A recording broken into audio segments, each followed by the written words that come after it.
নমস্কার বন্ধুরা, বংশিম্পিল রেসিপিস চ্যানেলটির আরেকটি নতুন পর্বে আপনাদের সবাইকে স্বাগত জানাচ্ছি।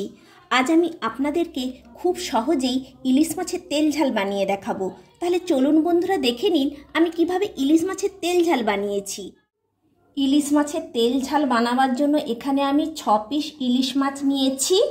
আমি ইলিশ মাছ কেটে নেওয়ার পর তখনই লবণ মাখিয়ে নিয়েছি। এবার আমি হলুদ একটু মাখাচ্ছি। একটু হলুদ নিয়ে নিলাম আর একটু কাঁচা সর্ষের তেল নিয়ে নিচ্ছি 1 টিস্পুনের মতো। এবার মাছ আমি ম্যারিনেট করে নিচ্ছি, ভালো করে মেখে নিচ্ছি।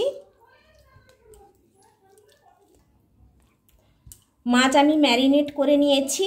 এবার মাছটা এক সাইডে থাকলো। এবার আমি একটা মশলা বানিয়ে নেব। এখানে 1 টেবিল চামচ পোস্ত নিয়েছি, 1 টেবিল চামচ সরিষা নিয়েছি।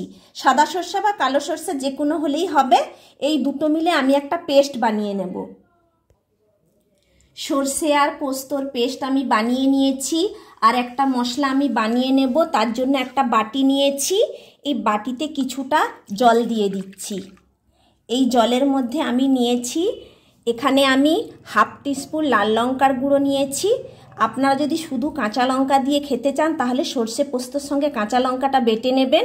আমি কাঁচা লঙ্কা চেরা ব্যবহার করব, তাই এখানে কিছুটা গুঁড়ো লঙ্কা আমি ব্যবহার করেছি। 1/2 টিস্পুন স্বাদ অনুযায়ী লবণ নিয়েছি। আর এখানে 1/2 টিস্পুন হলুদের গুঁড়ো নিয়েছি আর 1 টিস্পুন জিরের গুঁড়ো নিয়েছি। এটা আমি জলের সঙ্গে গুলে রাখবো মশলাটা। লবণ নিয়ে নিলাম, লঙ্কা গুঁড়োটা নিয়ে নিলাম, জিরের গুঁড়ো নিয়ে নিলাম, হলুদের গুঁড়ো নিয়ে নিলাম। একসঙ্গে ভালো করে গুলে রেখে দেব। গুলে নিচ্ছি ভালো করে। এইভাবে গুলে রান্না করলে রান্নার টেস্টও ভালো হয় এবং সুবিধে হয় রান্না করতে। এইবার আমি রান্নার কাছে চলে যাব।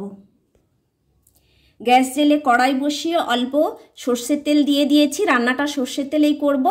এখানে আমি 1/4 টিস্পুন কালো জিরে নিয়েছি, ফোড়ন হিসেবে দিয়ে দিচ্ছি। একটু ভাজা ভাজা করে নিচ্ছি।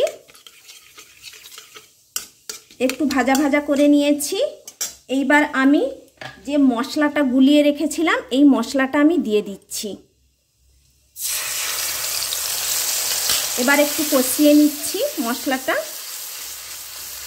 মিডিয়াম ফ্লেমেই কষাচ্ছি। মশলাটা কিছুটা কষিয়ে নিয়েছি। এবার পোস্ত আর সরষের পেস্টটাও দিয়ে দিচ্ছি। এরই সঙ্গে সরষে পোস্তর পেস্টও কিছুটা কষিয়ে নিচ্ছি। বাটি ধুয়ে একটু জল দিয়ে দিচ্ছি। বাটি ধুয়ে অল্প জলও দিয়ে দিলাম। এবার ভালো করে মশলাটা কষিয়ে নিচ্ছি। মশলা ভালো করে কষিয়ে নিয়েছি। এবার জল দিয়ে দিচ্ছি। খুব বেশি গ্রেভি করব না আর জল দেব না। এবার গ্রেভিটা ফুটে উঠলে আমি মাছ দিয়ে দেব।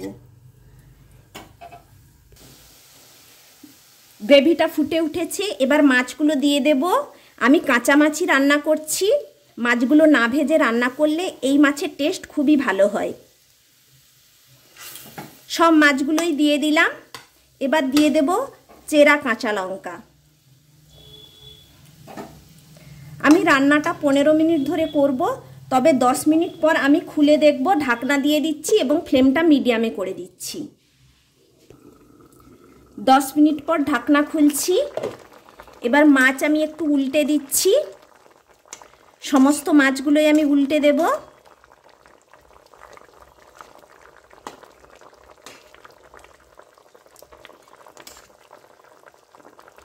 এবার উপর দিয়ে 1 টিস্পুন কাঁচা সর্ষের তেল ছড়িয়ে দিচ্ছি। আবারও 5 মিনিট আমি ফুটিয়ে নিচ্ছি ঢাকনা দিয়ে।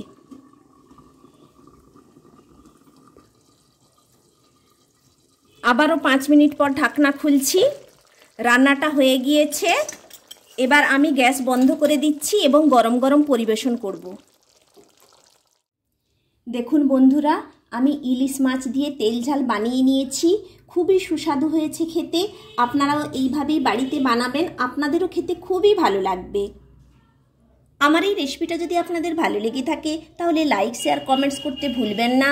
আর আপনাদের কাছে আমার চ্যানেলটিকে সাবস্ক্রাইব করার জন্য অনুরোধ রইল, পাশে থাকা বেল আইকনটি অবশ্যই প্রেস করবেন, তাতে করে আমার দেওয়া নতুন রেসিপির নোটিফিকেশন সবার আগে আপনার কাছেই পৌঁছে যাবে। আমি আবার কোনো নতুন রেসিপি নিয়ে আপনাদের কাছে হাজির হব। সুস্থ থাকবেন, ভালো থাকবেন, ধন্যবাদ।